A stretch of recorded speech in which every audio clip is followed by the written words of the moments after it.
Yes, unfortunately it's 40 years, which I definitely feel like today, having flown in from Sydney yesterday.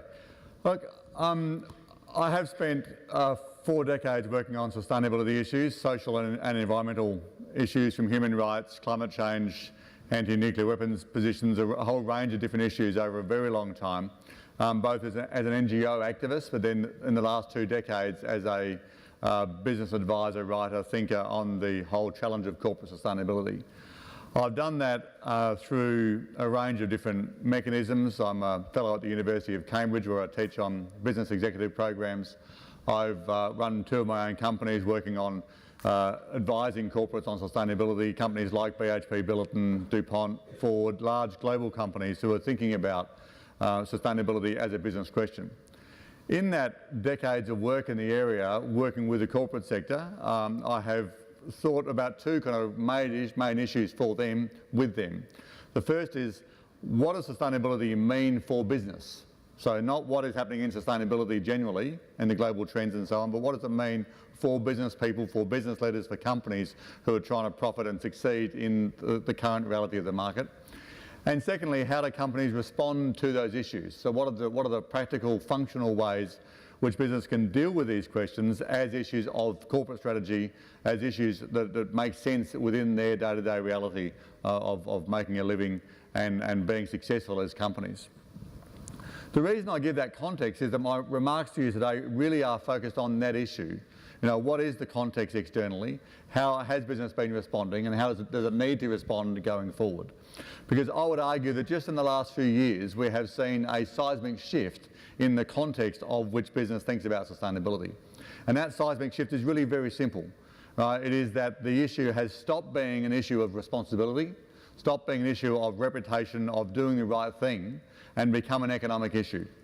We have arrived at the point, which we've been talking about for 4 decades, where the issues around sustainability are now central to business. They're central to the economy because they are now at a stage where the forecast that we've been making for decades, if we don't change there will be consequences, we've now arrived at the point of consequence. We've now arrived at the point where these issues are impacting on business performance today and are impacting at a global level in terms of sustainability and their impacts on the global economy, where we have no choice but to change. That is a big shift.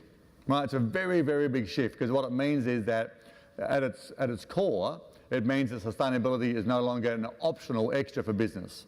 It's no longer something we can choose to do if we think it's the right thing to do. It's no longer a choice where companies are going to have to make a decision, do I want to be a responsible company or not? Right? We are now moving to a point where simply that there is no option but to change. Now I want to sort of define a subtle difference in how you might interpret that though. Because when people say we have no option but to change, it's almost put in a way often where it's still urging you to change. What I'm saying is something quite different, which is we have no option but to change as a society, and therefore we are going to change. Right? We are going to change because we have to. We're going to change not because it's the right thing to do, not because we care about polar bears, because frankly we've never really cared about polar bears except for television programs on them. Right? We're going to change because if we don't, our economy is screwed. Right? We're going to change because the issue we face today is that the resources we depend upon for our success as an economy, the assumptions on which we build our models of growth, are all predicated on those resources being available at the right place, at the right time, at the right price. Right? And those resources are now fundamentally constrained. Right? And when I say resources, I mean the climate.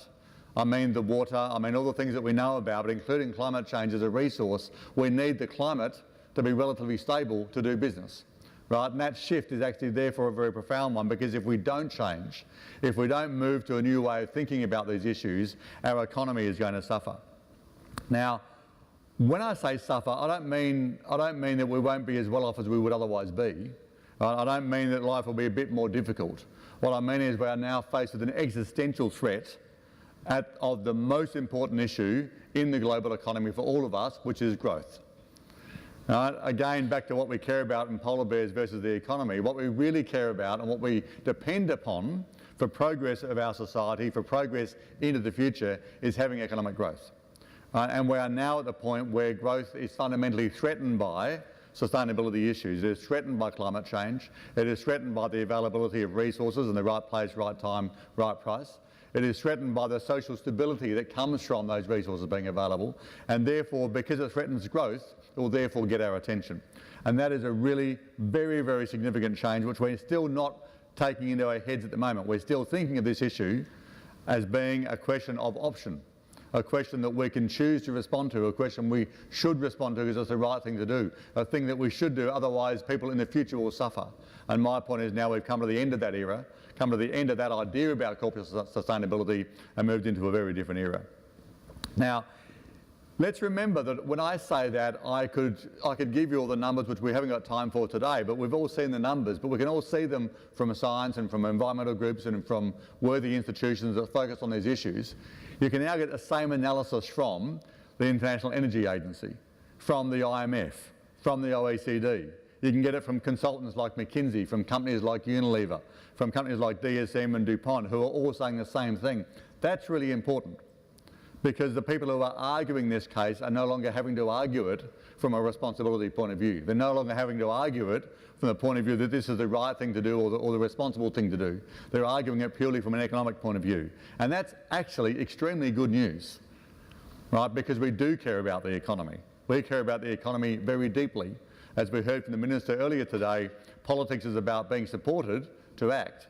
And so far this issue has been positioned as we shouldn't be so focused on the economy, we should be focused more on the environment. And now I'm saying, if you want to focus on the economy, then focus on the environment, focus on inequality, focus on social stability, because if you don't, your economy is going to suffer, and that is, again, a very different kind of idea. What that means for business, right, and I'm talking to you here, as I said, with 2 decades focus on how to get business to think about this issue in the right way. What that means for business is that it's a step change in corporate sustainability. So for a very long time we have been focusing in the corporate sector, right, on doing what we do, but doing it more responsibly. On doing what we do, but doing it more efficiently. On doing what we do, but doing it in an environmentally less harmful way. Thinking about externalities and so on, but not really challenging what it is that we do. And I think we're now moving into an era where business has to reframe this issue, not as about how we do things, but as what we do. But I think business must think about this issue in terms of global threats and global challenges as defining the products that we produce, right? The businesses that we're in, what our purpose for existence is as companies. And that, again, I think is arguably a very different shift and a different way of thinking about these issues in the broader context.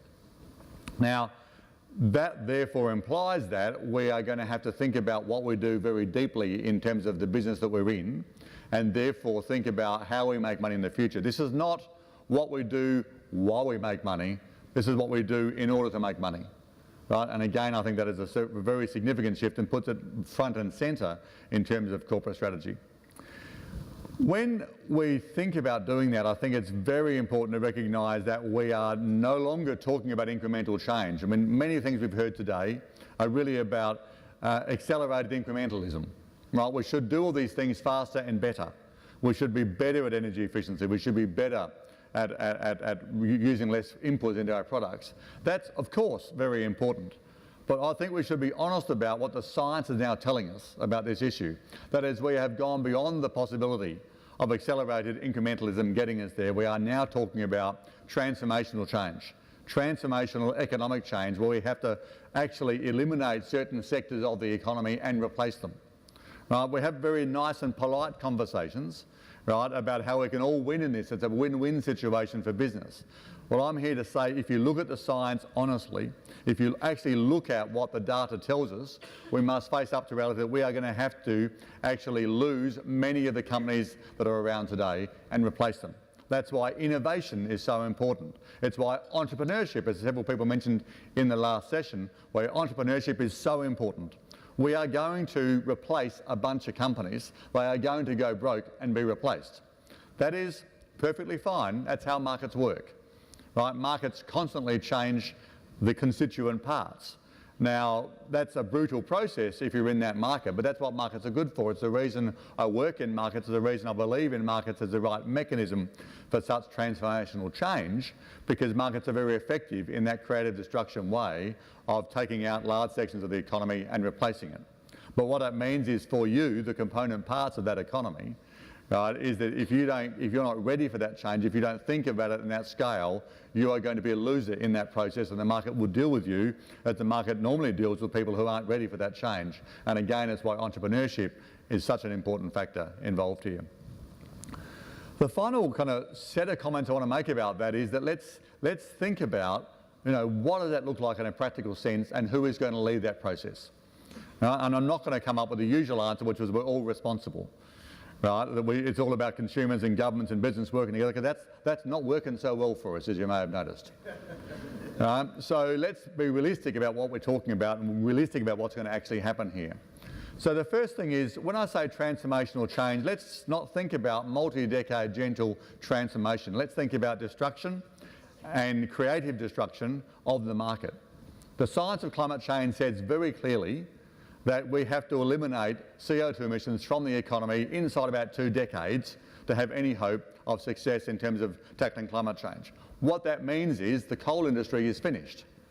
Right? What it means is the oil industry is finished. What it means is the gas industry, I would even argue, is finished. Now, some people like Philippe Joubert, who I disagree with very strongly, but is a very smart guy, believes that carbon capture and storage will save those industries. I don't believe that. But the market will decide. The market will determine that. I believe that we are going to have to eliminate the coal, oil and gas industries from the economy in 2 decades. That is completely incomprehensible to any of you. All of you are thinking, smart guy until he said that, lost me completely at that point. Okay, so let's think of the alternative. The alternative is we go, okay, well we can't do that because that's not realistic, right? That's not going to happen because there's too much fossil fuel available. Let's look at the alternative. That's the mindset that says we have options here. That's the mindset that says if we don't change, we'll carry on as we are now without changing. Time has expired for that. If we don't change, we're going to mess up the global economy so profoundly and so fundamentally, we threaten the stability of society. Therefore, we're going to change. Now, if we don't eliminate the fossil fuel industry, for example, from the economy, what that looks like is going to a world of 3 or 4 degrees. What that looks like is that many of today's companies like Unilever, who's in the food business, aren't going to be around because they can't manage an economy of 4 or 5 degrees temperature increase. That is fundamentally threatening to the stability of society so much that those companies will cease to exist and our economy will not far behind. That's the sort of alternative you have to imagine. I can't imagine that. I can't imagine society sitting by and just watching itself self-destruct and not acting. Right? If you looked at World War II, which I still think is the best example of this situation, right? When Churchill faced, for example, impossible odds, completely unrealistic task of transforming society at a level much more difficult than what we face today, much more difficult than our challenge, right? Any analysis of Churchill's situation in the UK before World War II would conclude that his task was impossible. It wasn't unrealistic, it was just impossible. It wasn't just incomprehensible, it was impossible. And yet it was achieved. Right? Because we forget just how smart we are as a society once our backs are against the wall, once we're able to change, once we're forced to change, just how much change we're going to achieve very, very quickly, and how very often things that are completely unrealistic and completely virtually impossible can be achieved once we have to achieve them. Right? And it's very important to recognise that's the scale of change that we're facing, that's the scale of threat that we're facing. Let me conclude with a comment on who's going to lead. Now, the public, the consumer, is not going to rise up. Right? It's not how this works. World War II didn't start, right, in terms of the Allies' response to it, right, because the public voted for it. Right? They changed because the elites in society said, actually, if we don't change, we're screwed, therefore we're going to change. Now, yes, there's politics involved in that process, and yes, Churchill was popular with the public and blah, blah, blah. That's part of the process, but fundamentally the elites turned. Right, now, this is going to change because the elites turn. This is going to change because large companies and people in charge of the military and people in charge of very powerful bodies in society say, actually, if we don't change, we are in deep trouble, the elites. Right? We are going to lose our power, we are going to lose our wealth, we are going to lose our stability as a society, and therefore we're going to change. Right? And that, I think, is really important to recognise that is how I think this is going to occur. Yes, campaigns are important. Bill McKibben's campaign on fossil fuel divestment, for example, is very, very important as an example of how to change the ethical, moral context for that. But fundamentally, the elites are going to change. That leads me to my final point, which is where Asia fits in this situation. I would argue, and I don't think of myself as an Australian, I think of myself as a Earthian. You know, I think about the whole system as a whole. Right? And if I look at the global system today, I would say there is actually one single most important issue on this question of do we maintain global social and economic stability, and that answer is Asia. Right? If Asia does not change on this issue, the world will not change. And furthermore, I would say if Asia does not lead on this issue, the world will not change. Right? If Asia thinks the West is going to lead, believe me, I come from the West, they ain't going to change. There is absolutely no chance that Australia is going to lead the charge on climate change. We're making too much money and we're too comfortable digging up coal and telling it to everyone else. Right? And the good news is, as my friend Chandra Nair says, there aren't many white Westerners anyway. There's only 1 billion or so of them. So frankly, they're not really that important. Right? But there are 3 or 4 billion people in Asia and India, etc., who are going to change, and what's more, if they don't change, are going to lose in this process. So let's just remember, if Asia doesn't lead in this process, the world will lose, right, and Asia will lose the most. Right? If Asia does change in this issue, and we're seeing enormous strides forward in Singapore, South Korea, Taiwan, China in particular in this area, which I think is the most exciting thing happening in sustainability in the world. If Asia leads on this issue, if Asia shows the way the business can be done in a way which is good for society, if Asia shows that markets are effective and do work, right, and can support the people, then the world will win, and then Asia will win the most. And that, to me, is the choice that we have. Thank you.